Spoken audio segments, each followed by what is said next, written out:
Last year, I learned a lesson I will never forget. Trust your gut. I had the day off from work. I wanted to do something fun, but everyone I knew was busy. Makes sense. I mean, it was a Tuesday.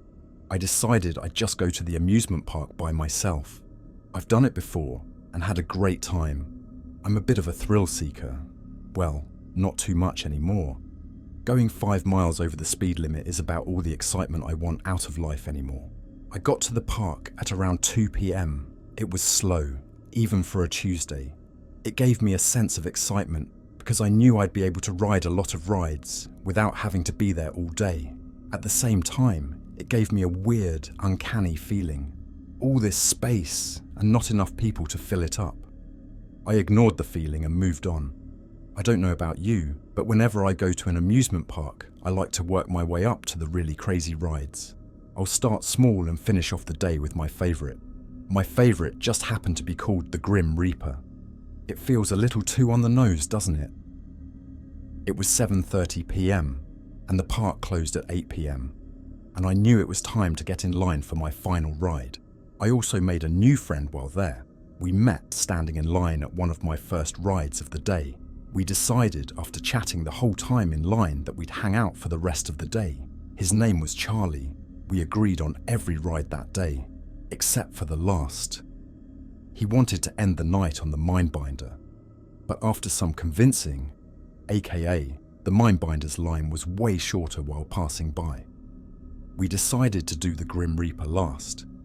We got in line for the Grim Reaper, and there was hardly anyone in line. It made sense, given that it was almost closing time.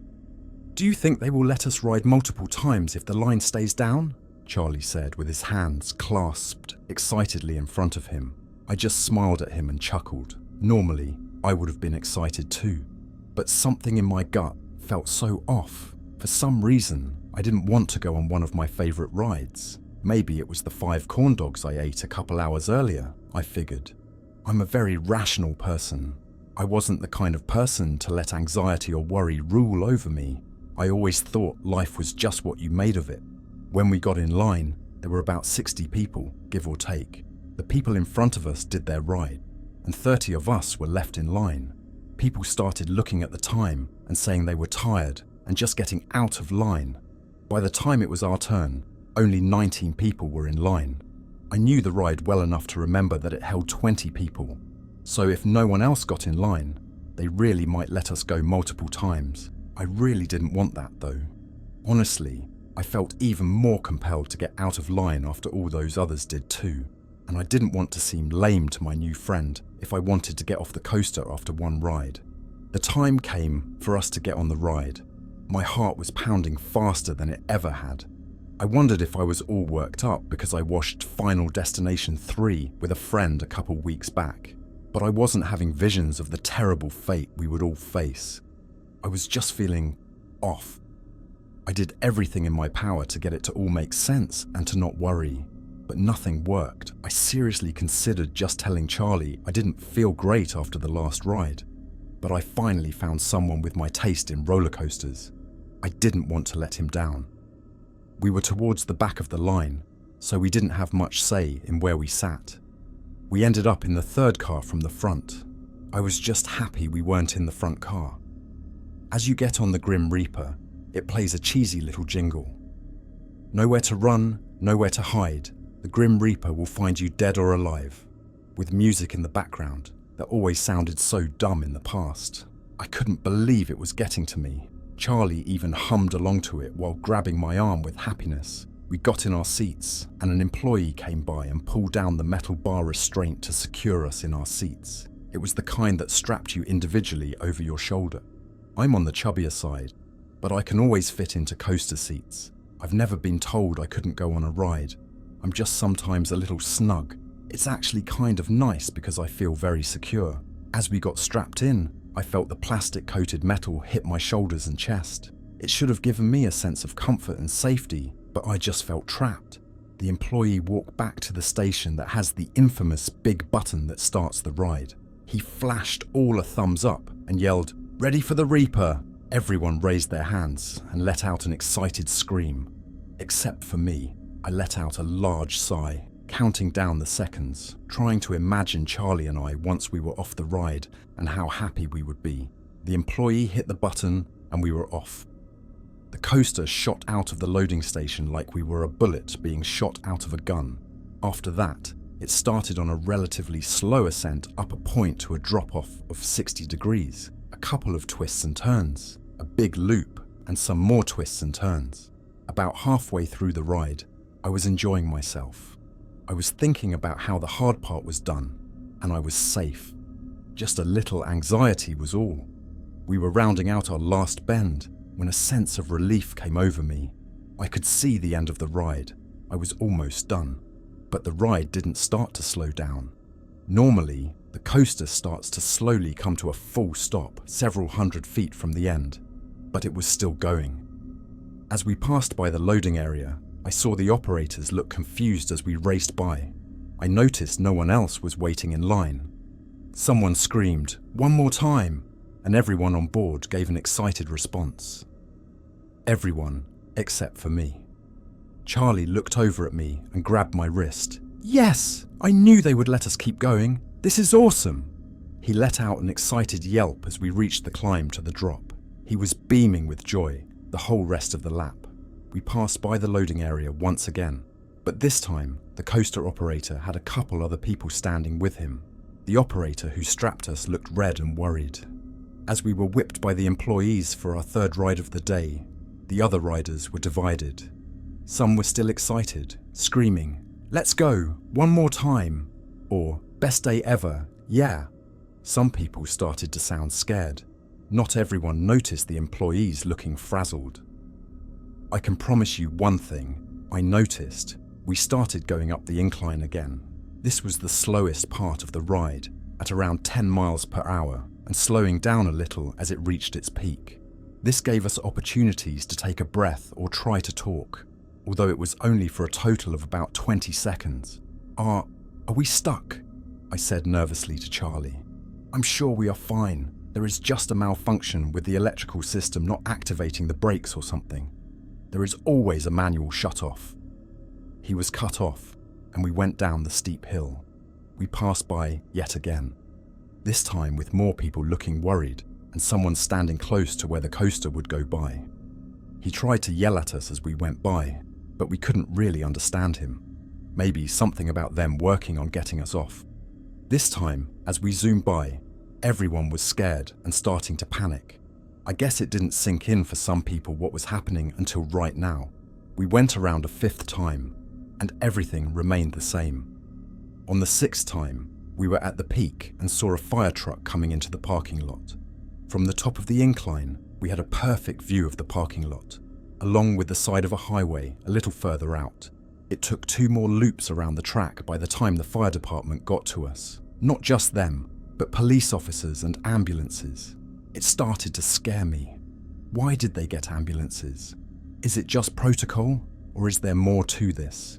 Someone came in a few minutes later with a big white board that they used to write messages to us. The ride was too loud when passing by them to hear anything, so this was their only way to talk to us. It must have been the 12th or 13th time around when the whiteboard read, "Trying to free you at peak."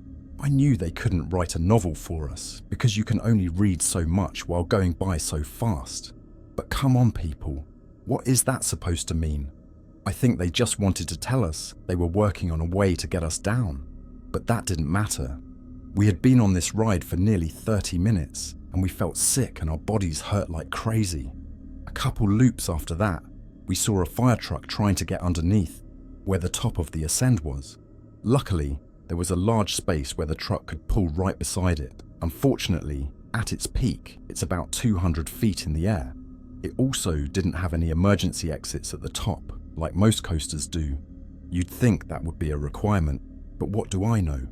We saw the fire truck start to expand the ladder that comes out the top, but it wasn't even close. We waited for the firefighters to try and figure out a solution to save us, as the audience below us was watching us like we were some kind of show. It was close to 45 minutes when the first death occurred, then one more soon after. There was a skinnier guy in a car behind me. I heard him talking about trying to slip out of the seat restraint, which secured him to his seat. The other guy he was with told him it was a bad idea. So did I. The next time we went up the ascent, he began violently wiggling and thrashing back and forth, to the point where people thought he was going to throw off the ride. He managed to wiggle about halfway out, right at the top. But well, it didn't end very well.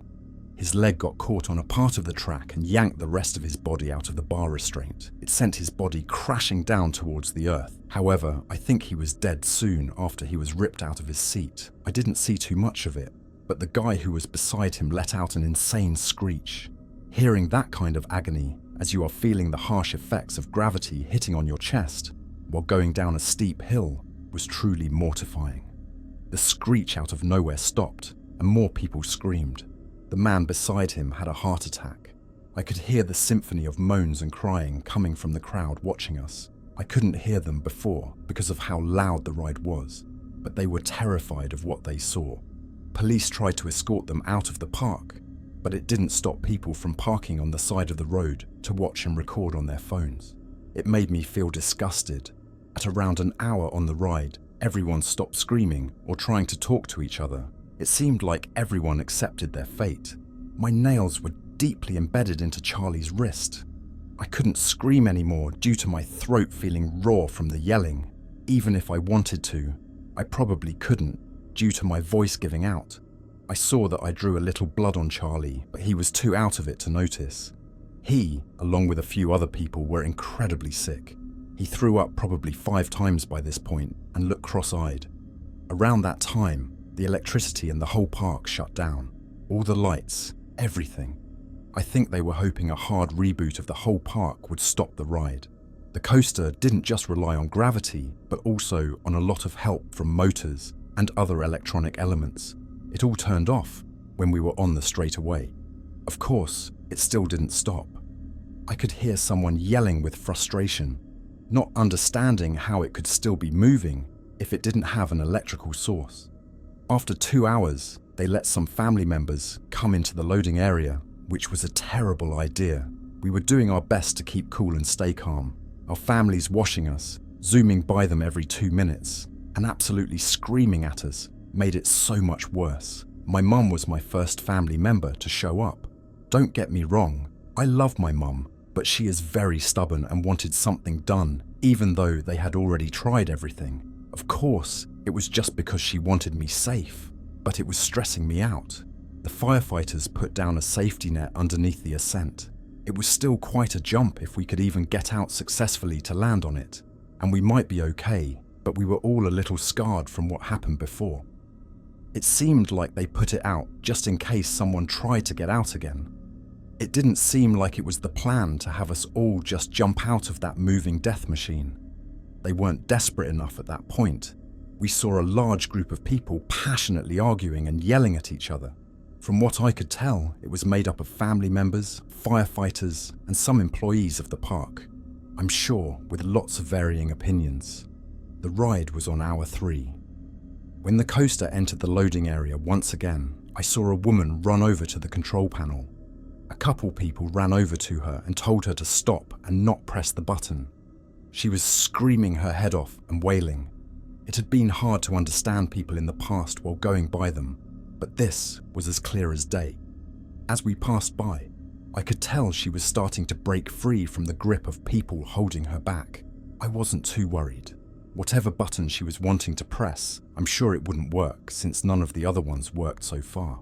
We were about 5 seconds away from going down the descent when we heard a click come from all our seats. The woman hit the button that unlocked all our overhead seatbelts. Of course, the seatbelt button worked, but not the button to stop the ride. A few people reacted fast enough to either jump out or snap it back over themselves before the ride went down. Others weren't so lucky. 3 people managed to jump out, but didn't survive the fall, despite there now being a giant net to catch anyone who was dumb enough to try and get out that high. One person hit a support beam on the way down, and the other 2 landed wrong when they hit the net. Their bodies folded in an unnatural manner as they hit. All 3 died instantly. I would say around half of us that were left managed to get the seatbelt secured before going down the hill. Everyone else had to hold on for dear life. and unfortunately, I was one of them. I felt my stomach start to drop as I reached up to grab the only thing that would keep me from becoming a part of the pavement below. The restraint wasn't completely useless at this point. I just had a good 12 inches in between my chest and the restraint. As I dug my fingers into the plastic, I hoped I would be fine. Then the ride dropped. I felt my butt lift off the seat I had become so familiar with. I tried to wrap my ankles around the floor of the coaster to keep the rest of my body from flying out. Charlie luckily got the restraint down, so he was trying to get his leg over mine and hold me down with his arm. After the longest 5 seconds of my life, I managed to pull it back down over my chest. I wasn't sure who else got theirs down, but I assumed, from how scared a few of them sounded, it wasn't good. All I could think about and look at was the big loop coming up.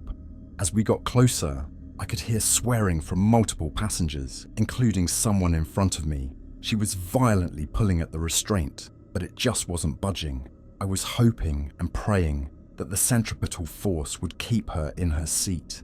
As we went around the big loop, I closed my eyes. I knew I didn't want to see what was about to happen. I heard multiple people screaming and making horrendous cracking sounds. I don't have an exact number, but I would say only 7 people were left. I could see the 2 people in the very front row and Charlie beside me.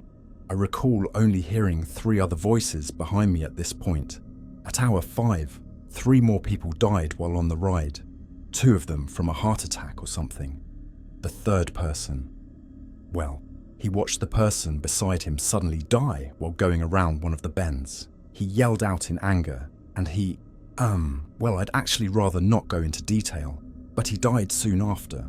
I saw the whole thing. They were the 2 people left in front of me and Charlie. At hour 6, we saw a group of people bringing in what looked like another large net, except that it was in the loading area. The next time we looped around, they wrote something new on the big whiteboard. "We are going to try and stop it manually."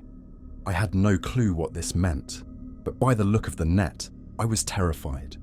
The next pass, there were people on both sides of the loading area. On one side, the net was wrapped around a large pole that had been somehow fastened into the concrete slab. I saw a large, similar pole on the other side, but the net wasn't yet attached. As we zoomed by, I could hear people trying to rush and hurry behind us. We went around one of the turns, and I cranked my neck, looking to see what plan they had in mind. They were frantically trying to tie the other side of the net to the support beam that was freshly drilled into the ground. I couldn't believe how stupid these people were. How on earth did they think this was a good idea? Was this a last-ditch attempt? I was yelling at them and telling them to stop, but of course they couldn't hear me. Even if they could, they wouldn't listen. They were desperate to get at least someone out of this alive. Or maybe the owner of the park wanted all of us to die so that no one could publicly talk about the horrific things we went through. As we went past the last bend, the hundreds of people watching the spectacle cheered, clapped, and celebrated, somehow not seeing any of the flaws with this terrible plan. We were on the straightaway, and my heart started to pound again. The few seconds before we hit the net felt like slow motion. I swore I could see everyone's face. They looked happy. I couldn't believe it. It made me upset because I knew they were all about to be very disappointed. Finally, we hit the net. Of course, it was no match for a giant metal contraption hitting it. The metal pole was ripped out of the concrete slab and smashed down right in between our car and the one behind us. As we headed for the incline, we tried to get the net that attached itself to us off of the coaster. Luckily, we were able to get it off of us, but no luck with the metal beam that was now awkwardly lodged in the coaster. As we started going down, the whole ride started to shake violently. It felt like we were going to fly off the track. We made it to the first turn. I heard a loud snap and 2 screams. The 7 coaster cars behind ours broke off, and the metal beam found its way underneath. As we turned, I watched in disbelief as the cars behind us all went flying off the tracks. At that point in the ride, it was about 50 feet off the ground, still enough to kill them. I wasn't fast enough to close my eyes and saw the whole thing. It went off the track like it had wings and suddenly plummeted down into the earth. The screaming immediately stopped when the ride landed upside down. My imagination filled in the blanks and shuddered at the thought of the carnage below me. And then there were 2. We were hoping that somehow the ride would stop or slow down because we lost the back 7 cars. I was not sure what the logic was, but we were desperate at this point. After another hour, it was not showing any signs of slowing down. Once we made it to hour 8, we expected our fate. I was hoping that this would all be over soon and we could just be done. I don't think either one of us thought we'd get off. We just hoped at this point that our deaths would be quick. Over the next couple hours, we noticed a piece of metal on the car ahead of us start to wobble and loosen. I'm not sure if it was just the wear and tear of the ride going for so long or the whole net fiasco. It kept looking like it was about to come loose and we duck out of the way. We were imagining the worst possible outcome, thinking it would fly off and decapitate one of us. Eventually, it did come off, but it wasn't a dramatic moment like we thought it would be. It was so much worse. Instead of coming all the way off, it only partially came off and started grinding loudly against the track. We heard an audible cringing sound from everyone watching below. The sound was horrendous. The thin strip of metal started to find its way underneath the car. Charlie was worried it would dislodge the coaster from its tracks like we saw just hours before. He told me he was going to try and grab it. I begged him not to. After a few laps of me telling him to just leave it, he made up his mind and contorted his body to try and grab the sharp metal. I couldn't see his hand as he reached down for it, but I could see his face. Somehow, that made it worse. His expression quickly changed from focused to shocked in a matter of seconds. His face was blank. I heard screaming but had no clue what was going on. He lifted up his arm and I don't think I will ever be able to get the image of what used to be his arm out of my head. When he gripped the metal, it slipped and went deep into his forearm. I tried to grab his shoulder to calm him down, but to my shock, he was calm. He was more silent at that moment than he had been the whole day. He wouldn't even look at me. He was almost mesmerized by the sight of his bloody, disfigured arm. I felt lightheaded and had a ringing in my ears, watching the blood start to make its way down his entire body, then to me and the floor of the coaster. It was making me feel sick watching the blood move around the car as we went around the twists and turns of the ride. Within minutes, Charlie looked like a ghost. I did my best to try and wrap his arm up with shreds of my shirt, but it was completely pointless. I don't think an old t-shirt can help when you see the bone. I tried to talk to him. I tried to make him feel as comfortable as I could, but it was no use. He was fading in and out of consciousness. We began going up the ascent, and he finally looked over at me. I couldn't begin to explain all that I saw in his eyes. I could see the pain and sadness, but also the relief. He knew he was going to die, but I don't think he cared. He gave me a weak nod of the head and looked ahead when we went down the hill. I tried to keep a close eye on him this lap, but it was honestly hard to look at him. I heard him take a deep breath right before the loop. When we finished the loop, I looked over at him, and, well, he was gone. I was now left alone in the death trap. I never imagined it could have gotten any worse, but having a dead body sitting next to you on a roller coaster is not something I would recommend. I was sitting in shock next to my dead friend for a couple hours. I was frozen in fear, not wanting to even think of a way out. After gaining some courage, I contemplated my next move. I came back into reality and realized the coaster was going just slightly slower. It wasn't significant, but if the loops were taking just slightly longer than before, that damn piece of metal that killed Charlie must have made its way underneath and not derailed it, but slowed it down. I ended up taking off my shoes and Charlie's shoes. I had a plan that was probably dumb, but if I died, at least it would be in my hands. As I went by the loading area, the coaster started to slow down just before the ascent. I threw all 4 shoes right in front of the ride. A part of a shoe caught the truck in just the right spot. The ride was still. I could feel the coaster almost pulsing, trying to move with all its might. I was sore. My shoulders were badly buried by the shoulder restraints, repeatedly hitting me over and over again. My whole lower half aching from sitting in a hard seat for hours on hours. I took a deep breath and squeezed in my gut like I never had before. I let out a horrific yell as I forced my body out of the restraint that had been holding me down for for the last 12 hours, about 360 times around the track. My heart was racing as I felt the coaster start to win the battle to move again. I managed to squeeze out just seconds before it took off. I was freed and jumped. Luckily, I just barely hit the net below.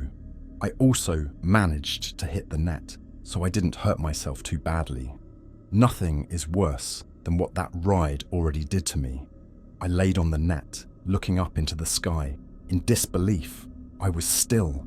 I wasn't moving. It was almost making me feel motion sick not moving around, like when you're reading a book in the car and you look up after an hour. Everything was blurry. I could barely hear the faint sound of people trying to get to me, but it was mostly just my ears ringing and my heart beating. After just a few minutes, I was down. They immediately rushed me to the ER, where I stayed for 3 weeks. I sustained a broken rib, a broken collarbone, severe bruising, and a concussion, just to name a few. Not to mention the mental trauma. I'm writing this as I'm feeling ready to finally tell my story.